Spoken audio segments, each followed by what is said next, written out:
iniciamos esta mesa de periodistas. Buenas tardes, Arnoldo Cuellar.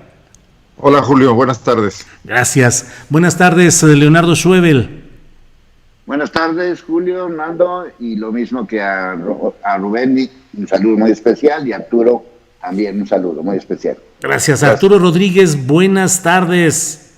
Buenas tardes, Julio, buenas tardes, Arnoldo, Leonardo, qué gusto como siempre, y pues claro, con ese abrazo fraterno a nuestro buen amigo Rubén, que entiendo va muy bien. Sí.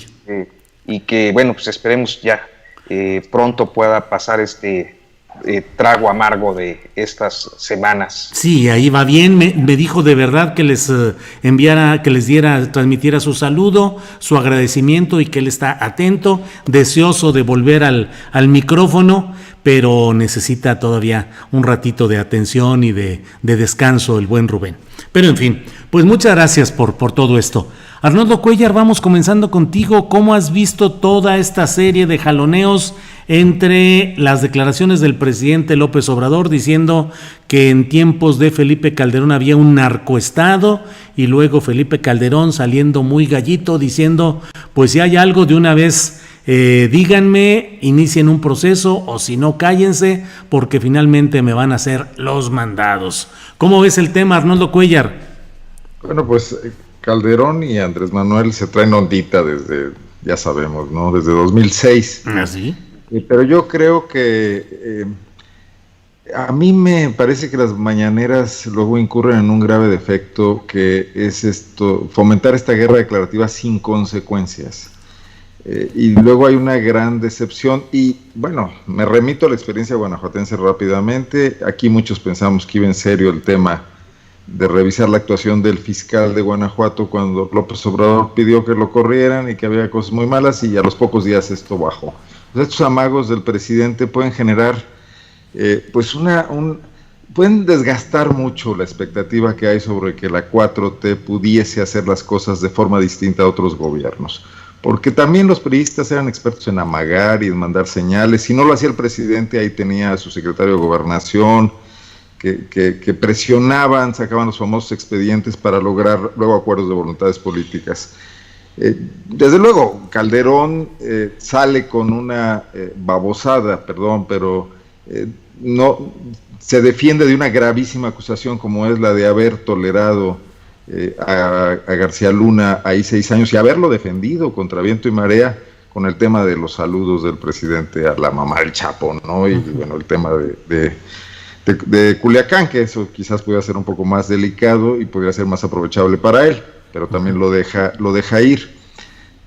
Yo creo que nos están engatusando en muchas luchas verbales que no están teniendo consecuencias reales, y el país le urgen consecuencias reales en serio, porque sí tenemos narcoestado en muchas zonas del país, quizás en muchos ámbitos del gobierno federal, y Andrés Manuel no ha podido avanzar decisivamente en eso, y esto no se va a solucionar con estas peleas para el público, nada más para el espectáculo, para el show mediático, ¿no? Uh-huh.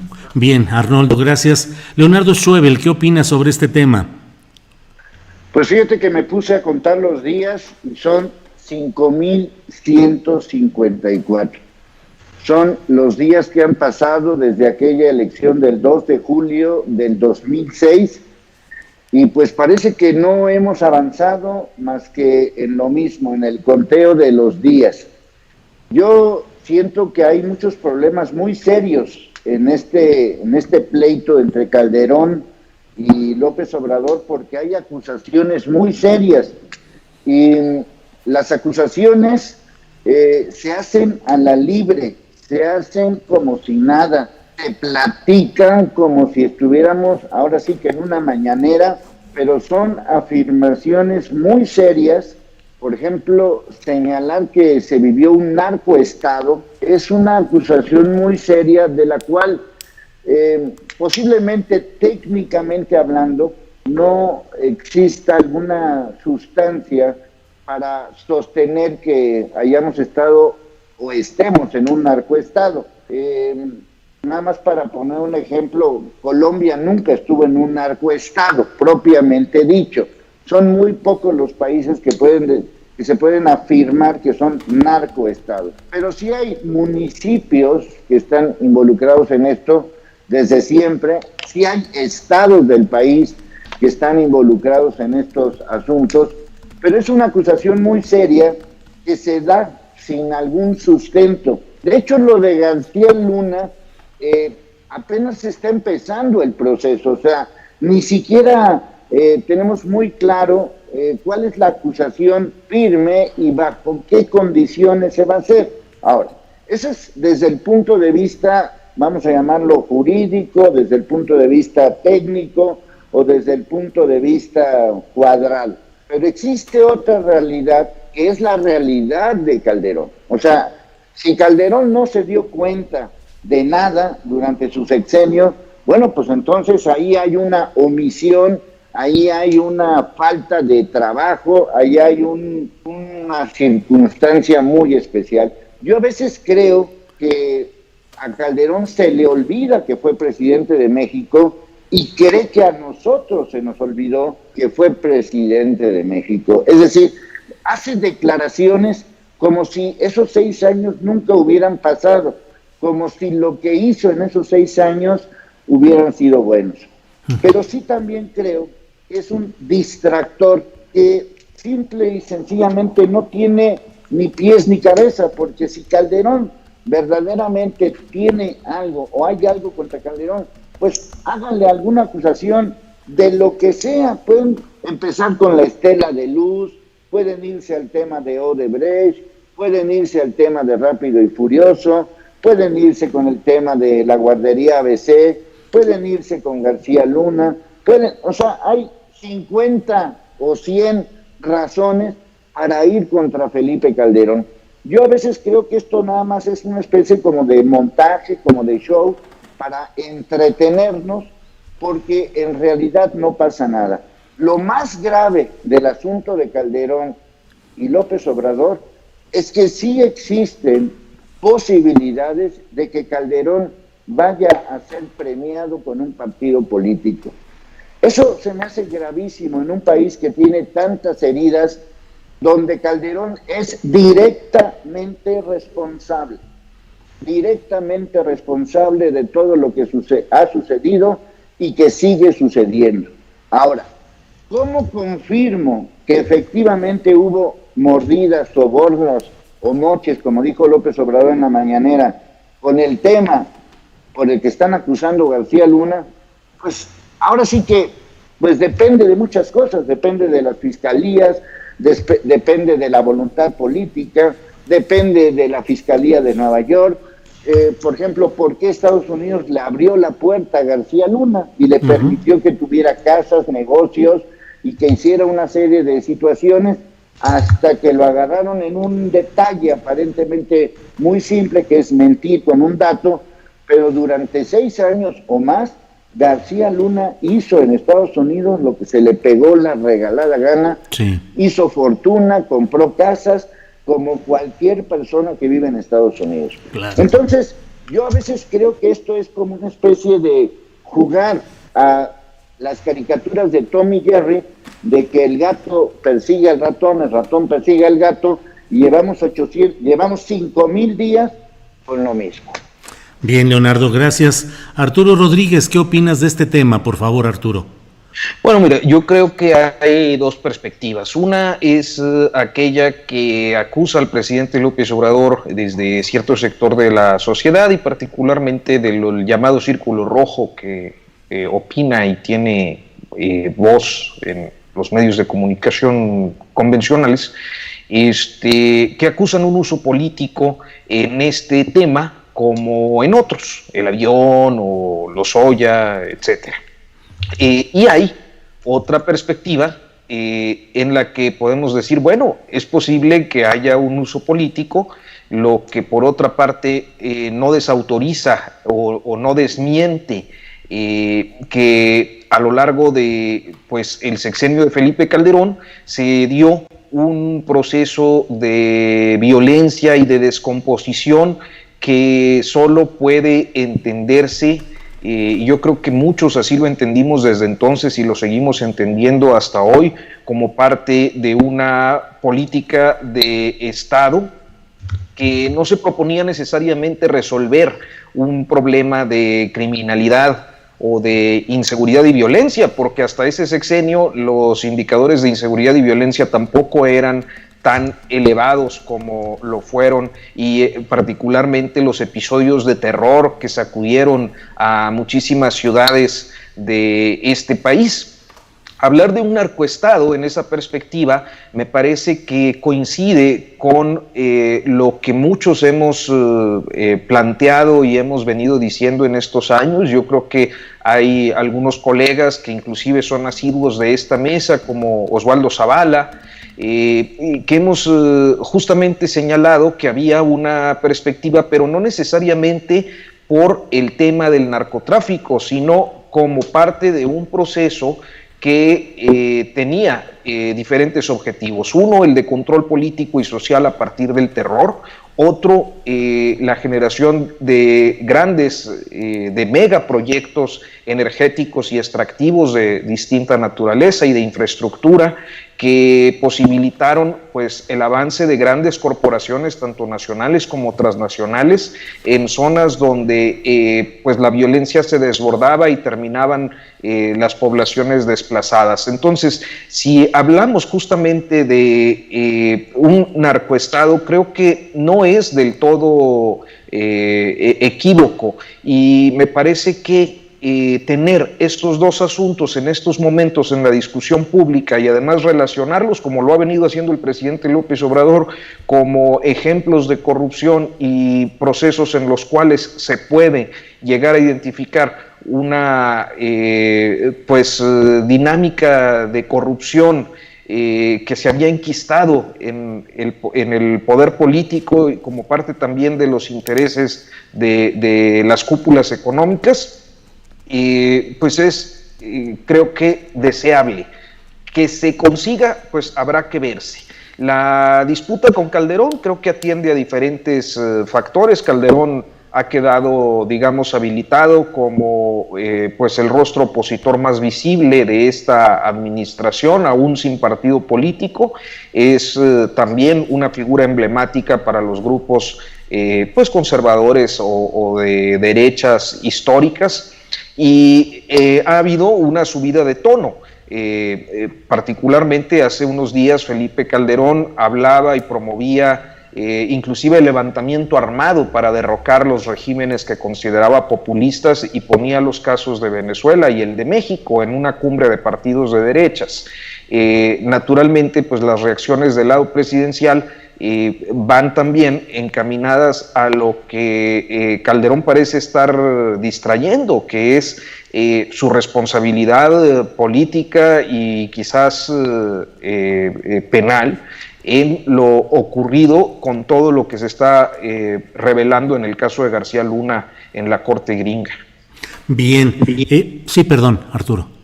No, hasta ahí. Bien, gracias. Arnoldo Cuellar, Arnoldo, Leonardo y Arturo, nos van a poner en unos minutitos más el video de lo que dio a conocer hoy la Fiscalía General de la República, y que consiste esencialmente en pues un video en el cual Emilio Lozoya denuncia que Peña Nieto y Luis Videgaray le ordenaron recibir 100 millones de pesos en sobornos de la empresa Odebrecht para la campaña presidencial de Peña. Es un video de 4 minutitos que estamos procesando para tenerlo en un momentito más. Les ruego que me permitan ponerlo en cuanto esté disponible, para que lo escuchemos, lo veamos y al mismo tiempo pues opinemos sobre lo que implica y lo que significa este señalamiento, esta denuncia ya de Lozoya, donde menciona directamente a Peña Nieto y a Luis Videgaray como personajes ligados a la gestión de sobornos por 100 millones de pesos de Odebrecht en la campaña 2012. Mientras tanto, les pido a los tres si podemos ir contestando, a lo mejor con la mayor rapidez, a lo mejor sin una gran elaboración, preguntas que me parece que son muy puntuales en esto. Arnoldo, ¿tú crees que sí ha habido en México un narcoestado como denominación institucional o que es una exageración? Bueno, desde la cúpula del Estado hasta abajo, lo que implicaría un narcoestado, no tendría yo elementos para asegurarlo. Pero sí hay zonas del Estado totalmente cooptadas por el crimen organizado. Y ahí están, por ejemplo, las aduanas y los puertos, al grado tal que se tomó la decisión de entregárselas a la milicia, ¿no? Al ejército y a la marina. Tenemos el caso que habla de una entidad federativa, pero Edgar Beitia, en Nayarit, estableció un control absoluto y total, incluso sobre el gobernador. Y hoy se sabe que tenía un pacto firme, no solo para proteger a un grupo criminal, sino para él personalmente participar en la exportación de drogas a Estados Unidos, que es lo que lo tiene sujeto a un juicio, ¿no? Y bueno, y antecedentes hay, Mario Villanueva, etcétera. Yo creo que esto nunca ha sido tomado en serio por la justicia mexicana. Ha habido omisiones, ha habido impunidad, y eso alienta a que muchos otros traten de imitar eso. Y en la feudalización en la que cayó el país con la alternancia política, este mayor papel protagónico de los gobernadores y la caída del PRI, es un grave peligro que cada gobernador esté decidiendo por su cuenta cuestiones de ese tipo, ¿no? Uh-huh. Siendo breve, ¿no? Sí, gracias por la brevedad. Leonardo Schwebel, ha dicho el presidente de México que él volvería a saludar a la mamá del Chapo, una mujer anciana de la tercera edad, que él la volvería a saludar, en el contexto de lo que dijo ayer Felipe Calderón, de que él no había saludado a la mamá del Chapo. ¿Qué opinas de eso? Pues opino que es un asunto muy serio que se está tratando de una manera muy, pues la verdad como un vil chisme. A mí se me hace más grave lo que dijo después de que él es el responsable de de que él se nombró responsable de la liberación de Ovidio. Así tan firme y tan contundentemente lo había insinuado, pero no lo había dicho de esa manera tan firme. Ni siquiera lo dijo en ese primer día, porque ese primer día, cuando soltaron a este Ovidio, hubo varias declaraciones ahí medias confusas, pero ahora sí ya nos quedó muy claro que fue una decisión de él y que así como lo decidió, lo tomó. Para mí fue un error gravísimo. Para mí sigue siendo un error gravísimo haber saludado a la mamá del Chapo. Se me hace un error gravísimo, porque a las mamás de los víctimas, de los desaparecidos, ni siquiera atiende, ni siquiera ahora sí que por encimita. Y se han manifestado en muchas ocasiones en estas giras que ha hecho el presidente, y jamás ha tenido la voluntad de detenerse para hablar, aunque sea un minuto, con alguna madre cuyo hijo está desaparecido. Me parece un error de estrategia táctico, un error que cualquier opositor puede aprovechar en todas las circunstancias. Gracias. Me parece un error gravísimo que haya sido bajo las órdenes del presidente, ya con Ovidio detenido, que se haya dado esta orden. Yo sigo considerando y consideraré que a final de cuentas, en las cuentas que entregue López Obrador, siempre habrá ese asunto que me parece que es muy grave, que se haya dejado de lado, que no se haya discutido a fondo y que no se haya aclarado a fondo. Porque si estamos criticando a Calderón por García Luna defendiendo al mismo grupo, al grupo del Chapo Guzmán, se me hace gravísimo que ya detenido este personaje, y detenido conforme a la ley, detenido sin faltar nada en contra de sus derechos ni penales ni humanos, no se haya ejecutado esta orden. Entonces, cualquier cosa que diga López Obrador de la lucha contra grupos organizados, pues esa mancha creo que nunca se la va a quitar, y hoy creo que se volvió a manchar con ese tema. Bien, gracias, Leonardo. Arturo, ¿crees que haya sido una mancha y que sea un grave error el saludo a la madre del Chapo Guzmán? Y si eso va a quedar como una especie de evidencia de un entendimiento, un pacto o una benevolencia hacia el cártel de Sinaloa? No lo sé, me parece que es un poco anecdótico, sí considero que es un error político, en el sentido de que pues también la permisividad con la que el presidente más que permisividad, la ligereza con el que el presidente ha tomado su esquema de seguridad personal, permite que mucha gente se acerque en contextos fuera de control que dan pie a situaciones como la que ocurrió en esa ocasión, si no me acuerdo, el 30 de marzo. Ahora, que eso tenga una implicación política o de corrupción, pues yo no podría asegurarlo en este momento. Es decir, por lo que alcanzamos a ver en los hechos, en la información que hay disponible, pues no hay algo que pudiéramos atribuir para asegurar que existe una complicidad, una colusión del gobierno o del presidente con algún grupo de delincuencia organizada, como sí lo hay en este momento, de acuerdo a lo que está pasando en Nueva York con el caso de García Luna, que va a ser un asunto que va a volver una y otra vez, tanto como el de Ovidio y como otros, pues sí, va a estar en la discusión pública desde el lado opositor, de manera muy natural, como estaría también tratándose de otro presidente que hubiera incurrido en estas acciones. Es decir, creo que son parte también de este tipo de episodios, pues de la dinámica que luego se invoca una y otra vez en la discusión pública, independientemente de quién esté en el gobierno. Un error político yo considero que sí lo es, ¿no? Bien, pues vamos a, si me permiten, vamos a escuchar este video. Ya me dirá Andrés en cuanto esté disponible este video, que espero lo puedan escuchar ustedes también. ¿Lo van a poder escuchar, Andrés, los invitados?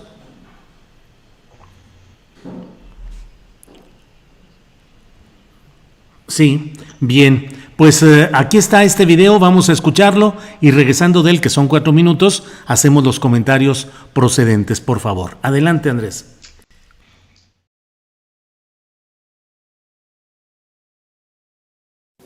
Buenas tardes. Hoy por la mañana, Emilio L.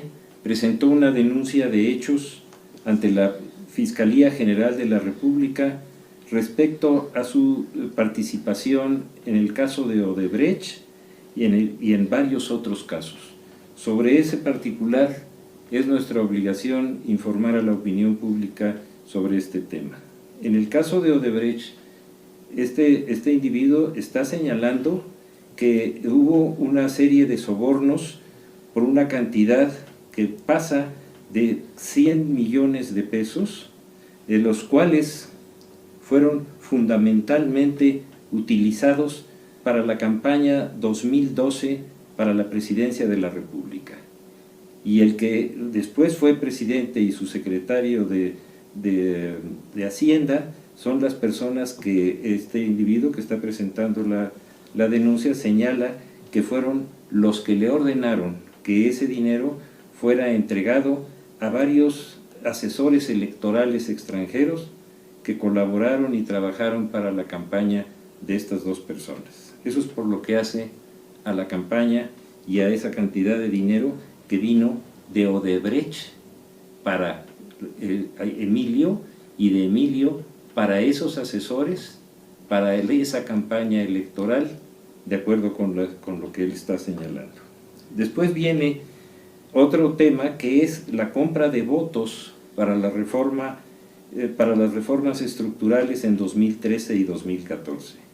En ese caso específico se habla de también 120 millones de pesos que fueron ordenados por las mismas personas para que fueran a un diputado y 5 senadores que él señala los nombres y que por supuesto quedarán en reserva estos nombres hasta que nosotros judicialicemos en el caso de que encontremos las pruebas suficientes.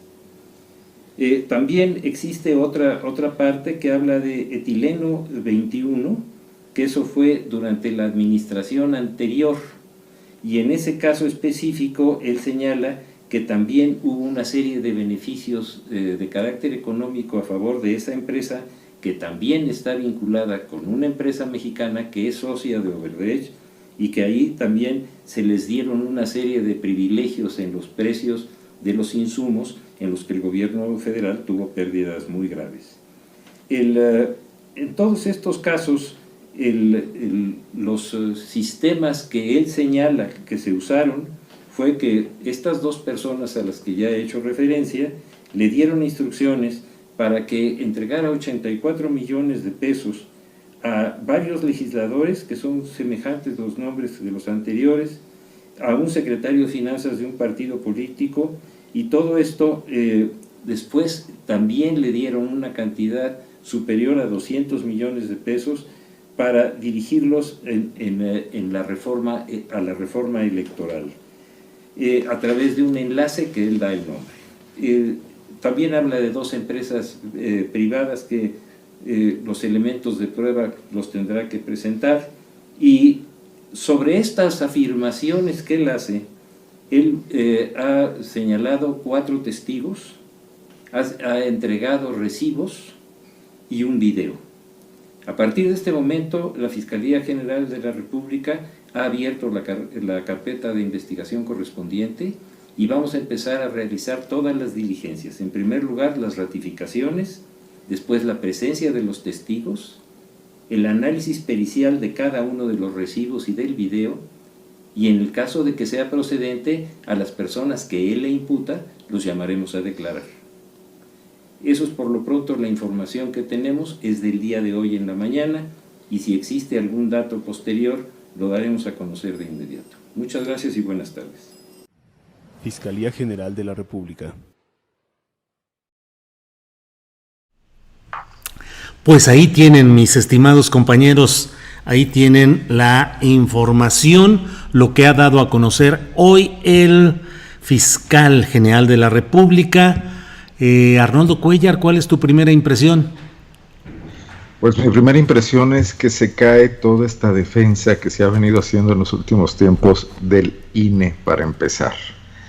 Porque el uso que todo mundo sospechábamos de dinero por fuera de la ficción esa que son los topes de campaña en todos los niveles de las campañas, pero también la de la presidencia de la República, pues generó una simulación donde o el INE perfectamente no tiene ninguna capacidad para guiar una elección como debe de ser una elección, con los controles que debe de tener, o son cómplices. Entiendo que era el consejo que en ese momento presidía el INE, pero igualmente es preocupante. Estaba Leonardo Valdés Zurita, era quien presidía el Consejo General del IFE en aquel tiempo, sí. Que llegó ahí, sin mal no recuerdo, por las maniobras de Manlio Fabio Beltrones en el Senado de la República. Y es más, él vivía en Guanajuato, ¿no, Arnoldo? Exactamente. Dedicado a una empresa de gastronomía. Y a dar clases en la universidad, porque sí había sufrido... se había exiliado hacia acá, exactamente. Digo, muy buen profesor, muy buen degustador de vinos. Pero bueno, eso sería la primera impresión que me queda. O sea, la otra, esto tendría que llegar hasta las últimas consecuencias y no detenernos solamente en cuestiones de prescripción, en cuestiones de inimputabilidad a un expresidente. La legislación mexicana es muy débil en esa materia, porque así se ha querido siempre que lo sea, ¿no? Para no investigar este tipo de cosas. Pero bueno, ahí están involucradas fuerzas políticas importantes. ¿Quiere de verdad el PAN mandar señales de que está dispuesto a cambiar este país? No lo hizo en la presidencia, lo podría hacer ahora en la oposición, o se va a poner a defender sencillamente a sus integrantes que estarían involucrados en esto, ¿no? Creo que se abre una puerta interesante. Me gustaría ver que esto no quedara de nueva cuenta nada más en estas cuestiones mediáticas. Qué importante sería que el fiscal autónomo fuese un agente que tuviera menos ligas con el presidente López Obrador y que de verdad tuviera una fortaleza en la sociedad civil, como se pidió mucho tiempo con Fiscalía que sirva, ¿no? Para que este asunto llegara a otros niveles y no se viera como una simple maniobra política. Bien, gracias en esta primera lectura, Arnoldo Cuéllar. Leonardo Schwebel, tu primera impresión, por favor. Bueno, pues qué bueno que ya tenemos los indicios más firmes en relación con estos temas, porque todo lo demás pues eran suposiciones o imaginaciones o realidades, porque a final de cuentas también hemos documentado en diferentes formas todos los nexos que tuvo esta empresa brasileña Odebrecht desde la época justamente de Felipe Calderón, y que en su momento se dijo y no pasó nada, en su momento lo mismo se señaló con Enrique Peña Nieto y tampoco pasó nada. Yo espero que ahora sí pase algo, porque aquí están mencionando a dos personajes que durante pues, los 20 meses que lleva este sexenio, este periodo de López Obrador, no han sido tocados, no han tocado nunca a Videgaray, no han tocado nunca a Enrique Peña Nieto, y espero que ya con esto, porque son los dos nombres que tenemos, Lozoya, ya sabíamos desde hace mucho tiempo que tenía esos dos nombres en su maleta, habrá ya que empezar a indagar quién es el diputado que recibió estos sobornos, o supuestamente recibió estos sobornos, y estos 5 senadores, más el secretario de Finanzas de un partido político. Bueno, pues habría que empezar a rascar nombres y seguramente no nos tardaremos en encontrarlos. Son acusaciones ya firmes, ya no estamos hablando de trascendidos, ya no estamos hablando de investigaciones, ya estamos hablando de un testigo protegido. Si esta protección, esta colaboración hacia Lozoya trae como consecuencia, ahora sí, una acción penal contra un expresidente, porque es una acusación muy seria, muy directa, estamos hablando de dinero, estamos hablando de sobornos, no estamos hablando nada más de que una empresa brasileña entregó un dinero para que se le diera un contrato en Pemex. No es eso de lo que estamos hablando. Estamos hablando de sobornos y de dinero para cometer un fraude electoral. Estamos hablando de dinero para cometer un delito electoral. Estamos hablando de dinero no para tener una torre de Pemex y que de ahí salga el petróleo, no. Estamos hablando de delitos muy fuertes. No es nada más que me quedé con 100 millones y me los gasté en un avión, o me los gasté en una casa, o me los gasté... No, estamos hablando de toda una maquinaria digna de una mafia para poder afectar las elecciones, en este caso del 2012. Bien. Y si nos vamos a las del 2006, que de eso platicamos hace rato, bueno, pues entonces este país ha sido pura simulación y pura ficción y puro fraude. Con Calderón fue un fraude, con Peña Nieto fue un fraude. Bueno, pues ya es hora de que haya un castigo hacia esos personajes. Bien, gracias, Leonardo. Narcoestado y fraudestado. Arturo Rodríguez, ¿cómo ves este tema? ¿Cómo es este asunto? Las implicaciones para el sistema electoral hasta ahora tan cacareado como algo que persiste y debe defenderse por un lado, y me interesa, Arturo, que me digas si piensas que nos digas si piensas que este es un golpe absoluto a cualquier mínima posibilidad de credibilidad que pudiese tener la gestión de Enrique Peña Nieto. De Enrique Peña Nieto y de Felipe Calderón. Hay aquí datos muy importantes o líneas de investigación que están dejándose ver por esta denuncia que acaba de informar el fiscal.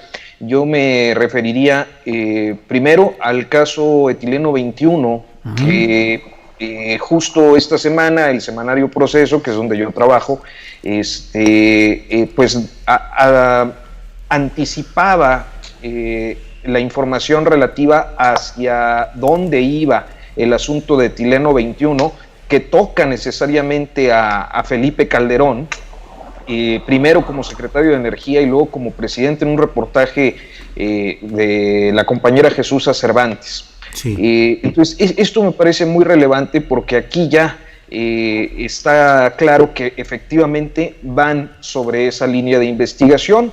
Se menciona además, y este es un asunto que concatena con lo ocurrido hace unos días, en la renuncia de Javier Jiménez Espriu a la Secretaría de Comunicaciones y Transportes, debido a que Etileno 21, el fiscal habla de una empresa asociada mexicana. Esa empresa asociada es Grupo IDESA, donde Jiménez Espriu en ese momento era miembro del Consejo de Administración. La empresa es propiedad de su familia política, de sus cuñados particularmente, y que en buena medida pues explicaría la dimisión no solo en la supuesta inconformidad que había con la toma de puertos por parte de la Marina, que le quitaba la Secretaría de Comunicaciones, como se perfiló en columnas políticas, sino que nos colocaría en un caso similar al de Jesús Horta, que ahora sabemos que renunció a la Secretaría de Seguridad Pública capitalina porque había una investigación por hechos de corrupción durante su estancia el sexenio pasado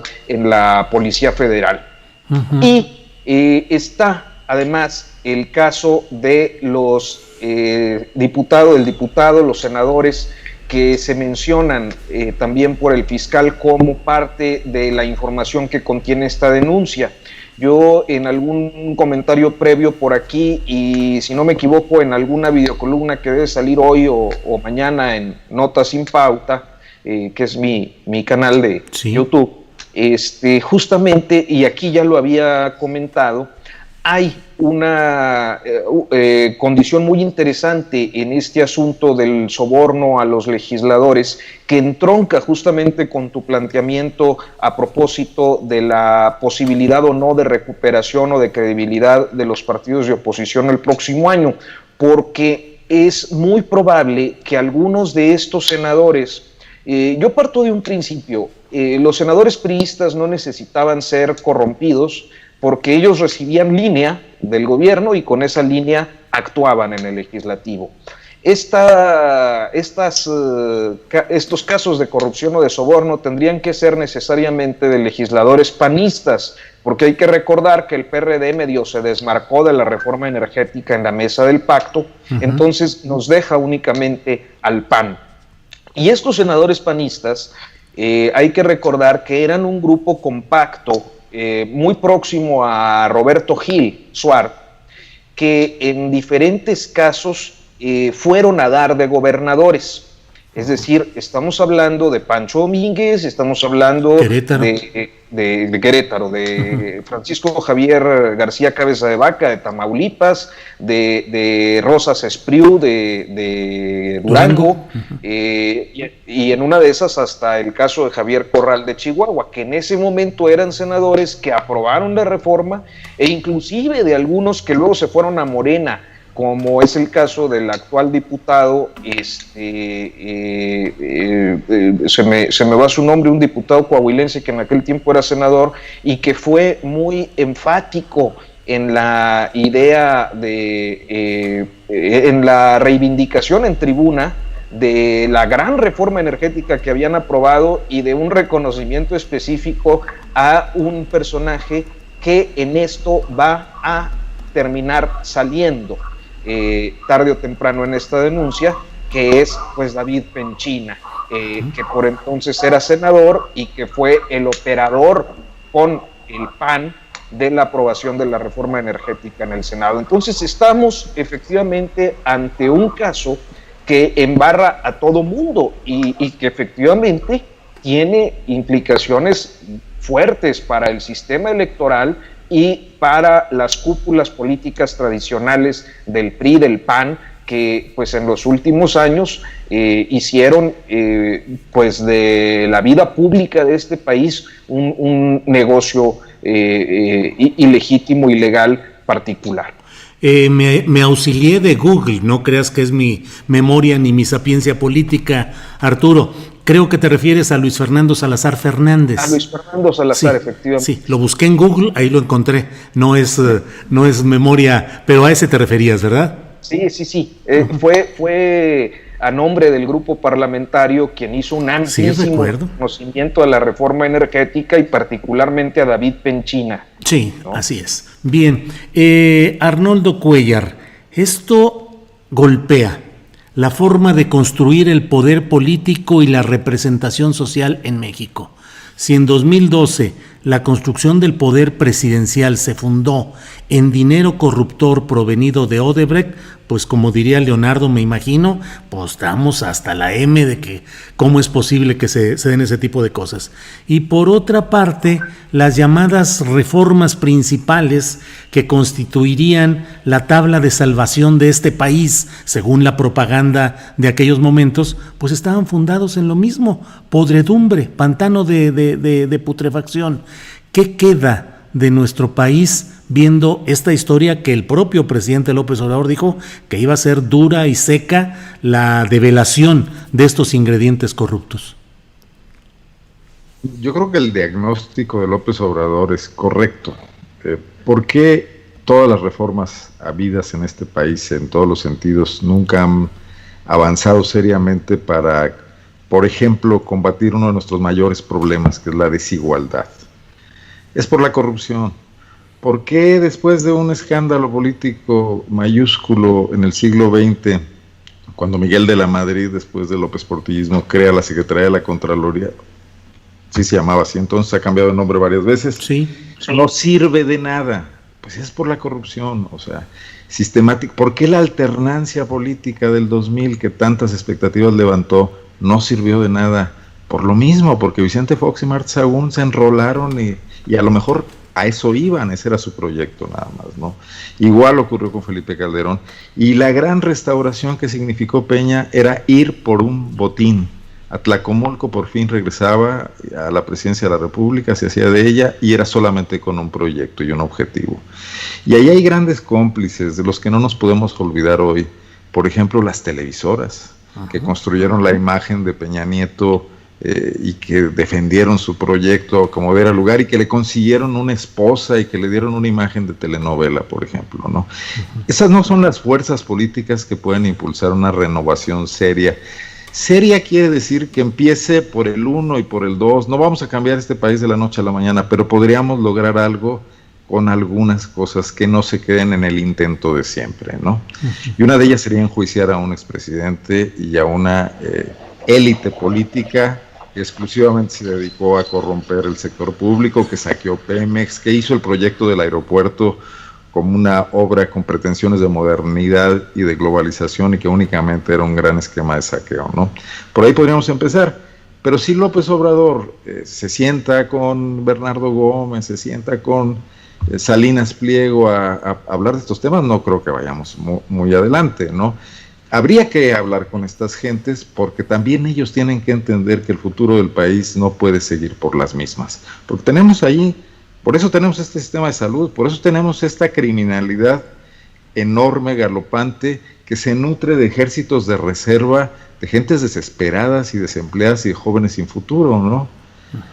Tendríamos que empezar por un punto, y yo creo que López Obrador sería un acto de seriedad política mínimo que fuera congruente con esta situación, con jalar este hilo hasta donde hubiera consecuencias, ¿no? Ahí está también el crecimiento de los grandes grupos, México convertido en una élite del crimen organizado mundial, que en pocos años genera menchos y genera chapos y genera caros quinteros, como no generamos, por ejemplo, deportistas o boxeadores, ¿no?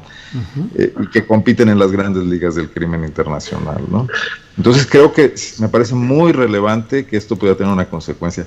Quería decir algo hace rato cuando me quedé pensando, y no me tocó el turno, con el tema de la mamá del Chapo. Sí. Me parece terrible que López Obrador pretenda poner su pecho a todas las balas y crea que es invulnerable, no solamente por el acto de machismo político y de error de estrategia que comete, que a la larga le resta capacidad de maniobra para temas importantes como sería este enjuiciamiento de la corrupción pasada reciente, sino también porque está subsidiando ineptitudes. Seguramente en el operativo de Culiacán hubo muchos errores que merecerían ser revisados, enjuiciados, con ceses, con incluso sanciones de otro tipo, porque hubo errores de inteligencia, hubo errores de operación, y a la hora que López Obrador sale y dice, sí, yo me equivoqué, ¿y qué? Hagan lo que quieran, tengo una popularidad del 50%, está subsidiando a muchos ineptos que lo van a llevar a cometer nuevos errores, ¿no? Eso es lo que me parece delicado políticamente hablando, y no tan anecdótico, pues, ¿no? Bueno, Bien. Igual que en el caso de la mamá del Chapo. Pero ya, aquí lo dejo. Bien, Arnoldo, muchas gracias. Leonardo Schwebel, lo que vemos hoy, este desenlace del tema de Lozoya con sus acusaciones y suponiendo que de verdad puede modificar fuertemente el escenario político y la concepción popular respecto a esta llamada mafia del poder. Llegar a este momento te hace de alguna manera suponer que la estrategia llevada hasta ahora por López Obrador ha sido correcta en el sentido de dejar pasar los tiempos, de dejar aparentar una alianza, el primor con el PRI y Morena, ¿o crees que finalmente terminará todo en acuerdos políticos de conveniencia y pragmáticos? Pues me parece que es la primera vez que yo tengo memoria, por lo menos reciente, de que veo a un fiscal mencionando nombres y cargos. No tiene escapatoria lo que acaba de decir el fiscal. Y aquí ya no estamos hablando de acuerdos, ni estamos hablando de corazoncitos. Están los nombres muy claros: Peña Nieto y Luis Videgaray. No sé por qué los mencionó, si a los otros no los mencionó, pero ese es otro asunto. Yo hacía mucho tiempo que no oía a un fiscal hablar tan claro de un tema en el cual todos hemos pedido claridad. Está López Obrador justamente en el momento histórico para hacer algo histórico. Si lo logra, qué bueno. Qué bueno, porque esto no es un afán de cacería de brujas, sino es un afán de justicia. Yo no estoy de acuerdo que ahora estemos pichicateando dinero que Calderón y Peña Nieto malgastaron. No estoy de acuerdo de haber sido parte de una democracia de ficción cuando nos damos cuenta que hubo fraudes y robos electorales en el 2006 y en el 2012.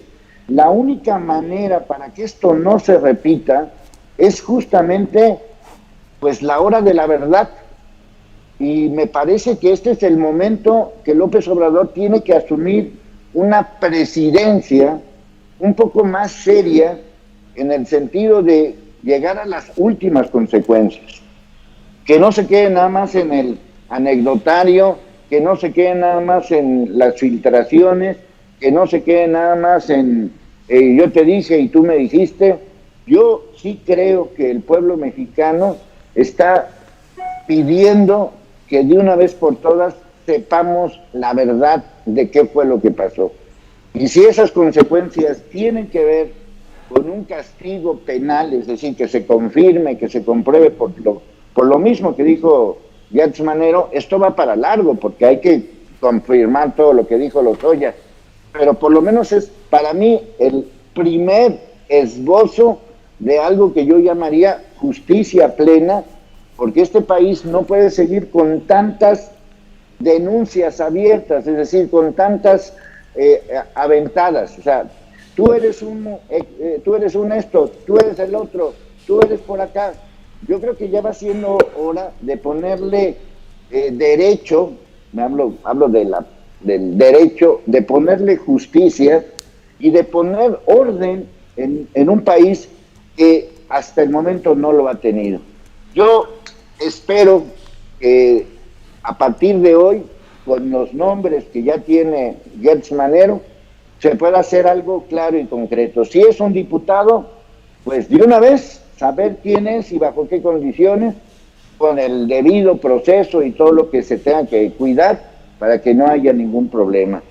Y confirmo lo que dije la semana pasada, de que así como fue exitoso, y sigo considerando exitoso, y quizás Arnoldo no lo pudiera confirmar mejor, porque él vive en Guanajuato, que fue exitoso el operativo contra el Marro, exitoso en todos los sentidos, incluyendo que se haya logrado sin un baño de sangre y que se haya logrado todo el proceso judicial con orden y con severidad.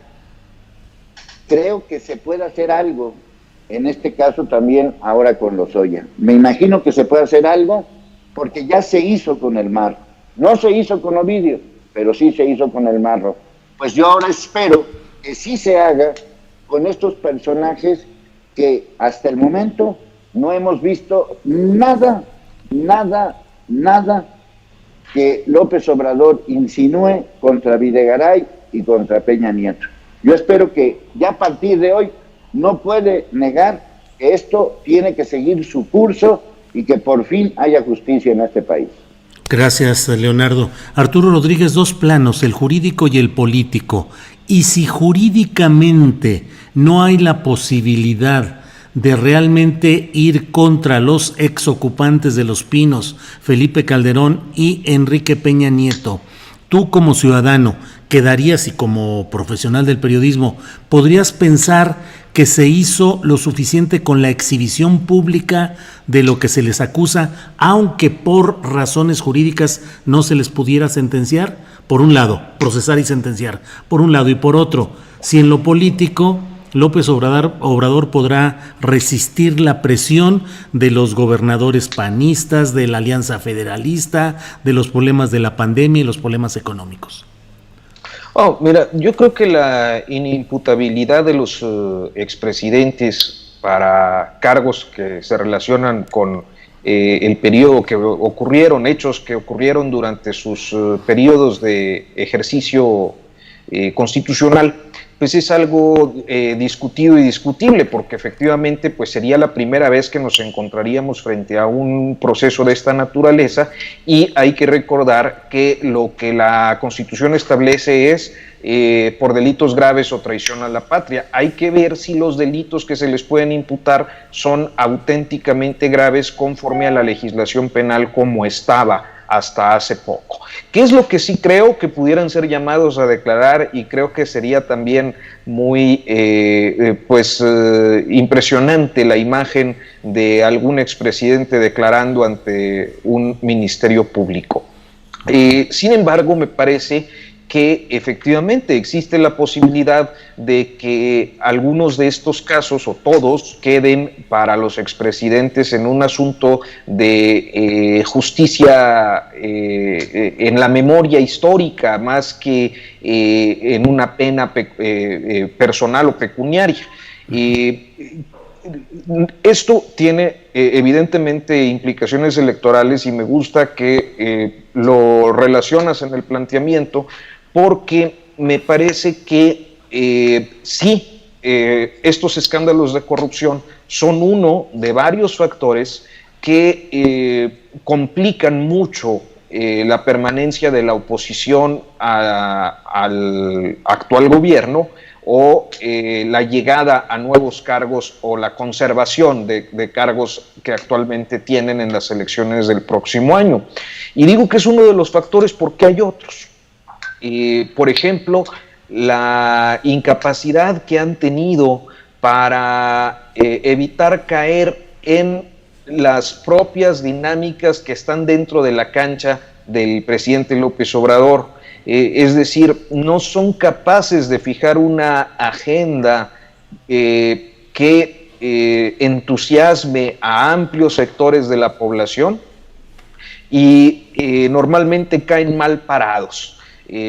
Hay casos muy específicos que yo podría mencionar. El caso de los gobernadores, bueno, pues de los de la Alianza Federalista, que exigen mayores recursos, y luego salen los escándalos de corrupción que implican gobernadores, y quedan mal parados con cualquier manotazo presidencial o cualquier chasquido al respecto, por poner un ejemplo. Entonces, sí, hay un uso político, yo lo decía en el primer comentario al respecto, pero ese uso político se funda en hechos que sí son ciertos, y que además están acreditando en muchos, con muchos elementos en estos procesos, como el de Lozoya y como otros que van a salir. El caso del Marro, por ejemplo, que mencionaba Leonardo, pues me parece que la clase política guanajuatense ahí a nivel local va a terminar embarradas, y el juicio por eso lo deja López Obrador de una manera muy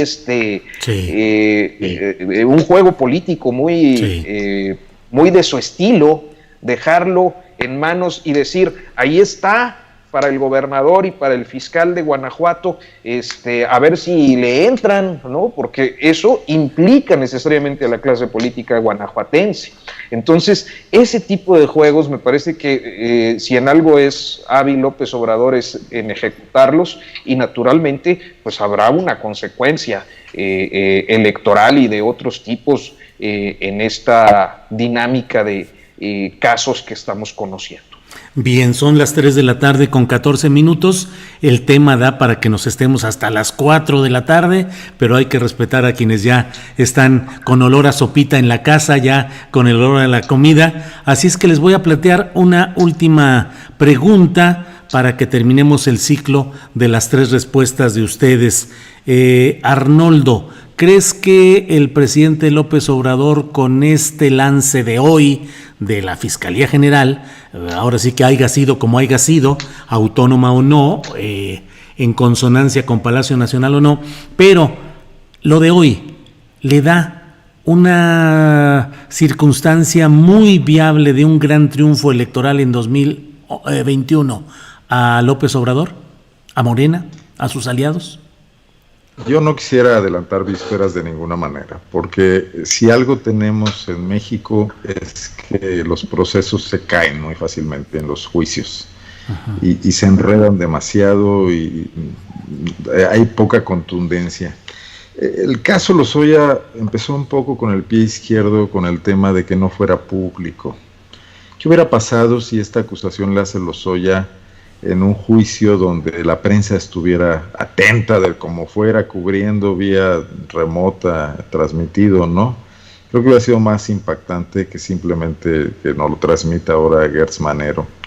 Mencionaban el caso del Marro, y bueno, en Guanajuato sí estamos muy expectantes de qué acusaciones puede haber por delincuencia organizada, pero el juicio tampoco es abierto. No sé si el Marro señala a políticos que no pudo haberse generado un poder criminal de una década en Guanajuato sin complicidades políticas, es obvio, te lo diría cualquier especialista en el tema, pero no lo vamos a poder saber, y si lo saca Gertz Manero, en Guanajuato dirán que es un ataque político y que está utilizando al Marro para desprestigiar a la clase política. Entonces no quisiera adelantar vísperas de los resultados electorales. Yo creo que López Obrador conserva una base importante en medio de la polarización del país. Creo que de esto desestabiliza mucho a la BOA o al BOA, porque los señalamientos entre lo que se defienden formalmente y lo que se defienden mediáticamente y los deslindes naturales, que ya vimos simple y sencillamente en el pequeño pleito contra López-Gatell, donde rápidamente 2 o 3 gobernadores decidieron hacer mutis, pues acá peor va a ocurrir la desbandada. O sea, López Obrador puede sacarle rentabilidad electoral a esta situación, más por la desmovilización de la oposición tal como la hemos conocido hasta ahora, que porque él vaya a ganar en prestigio. Ojalá el tema se lleve hasta sus últimas consecuencias y que le dé prestigio todo el que quiera, me tiene sin cuidado, ojalá fuera por eso, ¿no? Que por una cuestión que podía ser histórica para México, que López Obrador ganara prestigio y no por las rebatingas de la mañanera o por las dádivas de los programas sociales, ¿no? Y que lo tradujera electoralmente. Y que eso además lo comprometiera a continuar con esa lucha, ¿no? Bien, gracias Arnoldo Cuellar. Leonardo Schwebel, ¿ganancia política de López Obrador y eventualmente ganancia electoral en 2021? Bueno, yo creo que esta ganancia ya no necesita lo que dijo Lozoya. Ya todo el mundo lo sabía, es decir, ahora sí que cuál es la noticia y cuál es la sorpresa, ya lo sabíamos, simplemente es la oficialización.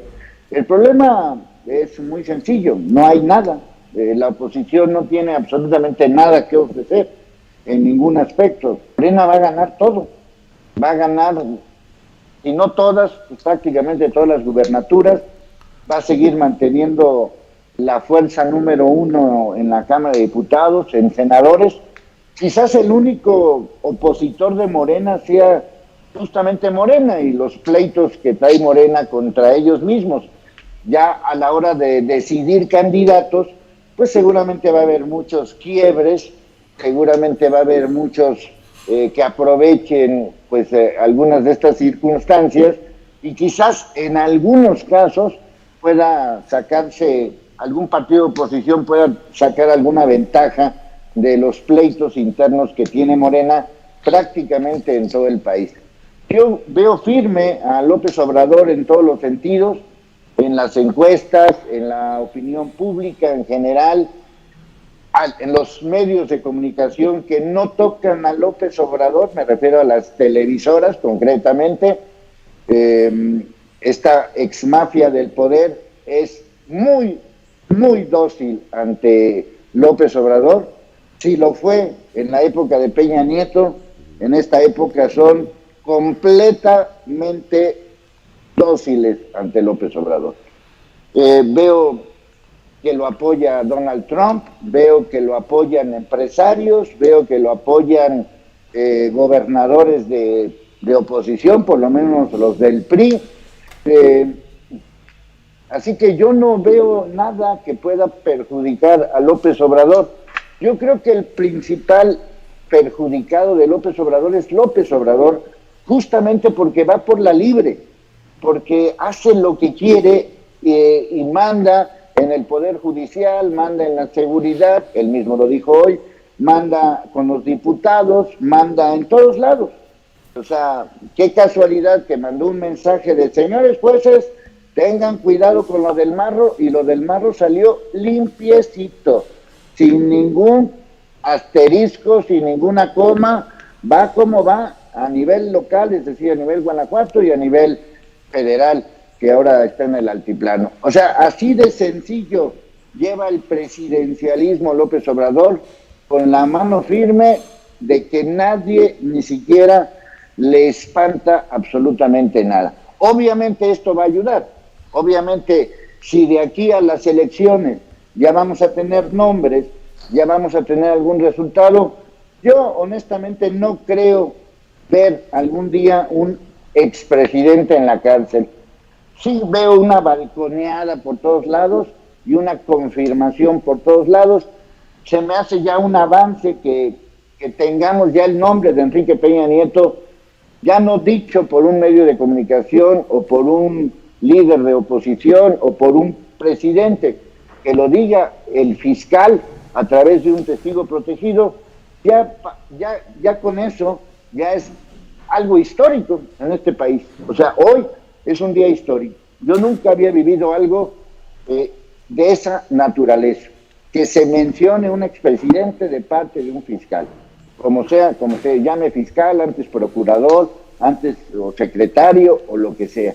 Es un día histórico, y ese día histórico, aunque estoy completamente seguro y espero equivocarme, pero no me voy a equivocar, nunca voy a ver a Enrique Peña Nieto en la cárcel, y me temo que sí voy a ver a Felipe Calderón con su mugre partido político corrupto. Sí lo voy a ver. Bueno. Pero, pues, si lo quieres ver así, bueno, pues ya me conformé con lo de hoy. Bueno, gracias Leonardo Schwebel. Arturo Rodríguez, hoy estuvo cargado de información, ni siquiera pudimos abordar este hecho policíaco, pero pues con resonancias políticas, como es el asesinato del padre de Luis Miranda Nava. Es decir, hoy fue encontrado sin vida en un homicidio en su domicilio particular el padre de Luis Miranda Nava. Luis Miranda Cardoso es el nombre del fallecido, que fue presidente del Supremo Tribunal de Justicia del Estado de México durante la administración de Arturo Montiel Rojas como gobernador en el Estado de México, y era notario público. Pero bueno, están esos temas y muchos más que se nos quedan. Perdón, Arturo. Sí, no, y creo que, se nos va el tiempo, ya nos colgamos contigo, Julio. No, aquí el tiempo es libre, pero pues sí, a lo mejor ya la audiencia ya está oliendo a sopita caliente. Sí. Exacto. No, mira, yo creo que lo único que, es decir, hay muy poca información disponible todavía, pero sí es una personalidad muy importante en la clase política mexiquense. Uh-huh. Que efectivamente venía de una relación pues importante desde el periodo de Arturo Montiel, Luis Miranda Nava, su hijo, pues fue un hombre muy importante de la administración de Peña Nieto, primero en gobernación, se le consideraba la mano dura en gobernación, y luego secretario de Desarrollo Social, si no me falla la memoria, muy polémico, siempre en declaraciones tremendas y absolutamente fuera de lugar, aquellas comparecencias famosísimas en el Senado que fueron verdaderamente penosas. Entonces, hablamos de gente muy influyente en el Estado de México que me parece que no podemos desvincular de estos episodios de corrupción que estamos conociendo por el lado primero de Lozoya en este momento, pero que se concatenan con una serie de cosas que están ocurriendo en el ámbito de la justicia y que tienen que ver con la pasada administración, porque está Rosario Robles, están los generales guachicoleros, todo esto relacionado con el Estado de México. Hay que recordar que, bueno, Rosario Robles deja el cargo, si no me falla la memoria, primero a Mid y luego a Miranda, que es el que entra al relevo en Sedesol. Hay que recordar que los generales guachicoleros, pues el principal es de apellido Trewitz o algo así. León Trewitz, que era el jefe de seguridad de Peña Nieto como gobernador del Estado de México. Que está el caso de Collado, que también está muy relacionado con la élite mexiquense, y que ahora pues está el caso de Lozoya, todo lo que da. Y en este contexto de siembra al viejo priismo mexiquense, a los grupos políticos que solemos decir que son Atlacomulco, pero yo creo que pues ahí localmente tienen sus amarres grupistas facciosos distintos, se da un asesinato de muy alto perfil. Quizás no sea el primero, no sea el último que veamos en estos meses, dadas las implicaciones que todos estos asuntos tienen para la vida pública y para la vida personal de actores que fueron muy poderosos en sexenios pasados. Sí, bueno, pues muchas gracias. Sí, hace poco el asesinato de esta persona, Isaac Gamboa Lozano, relacionado con la Operación Zafiro, que fue asesinado en las inmediaciones de Cuernavaca, pero pues así está todo este movimiento. A toda acción a veces corresponden reacciones y bueno, estamos en ese escenario. Arnoldo, la delincuencia política organizada, ¿no? Que nos remite un poco, sin el ingrediente de los escándalos de corrupción, pues a los años 90, creo. Imagínate. Bueno, pues ni invocarlos, pero bueno, Arturo, muchas gracias.